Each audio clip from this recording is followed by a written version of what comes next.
বন্ধুরা তোমাদের একটা জিনিস দেখাচ্ছি, দেখো এই যে জিনিসটা দেখতে পাচ্ছ এইটা কিন্তু খড় এবং খড়ের সাথে গোবর, গরুর গোবর, এটাকে বলা হয় চটা। এটি দিয়ে রান্না করে গ্রামে।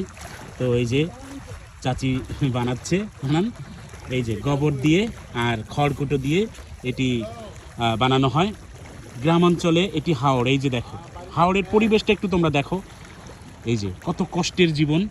এই যে গোবর দিয়ে খড় দিয়ে একটা খড় বানাচ্ছে, এটি চুলায় রান্না করা হয় গ্রামের দিকে, এই অঞ্চলে এটি রান্না করে। এটাকে কি বলে চাচি, এটাকে কি বলে?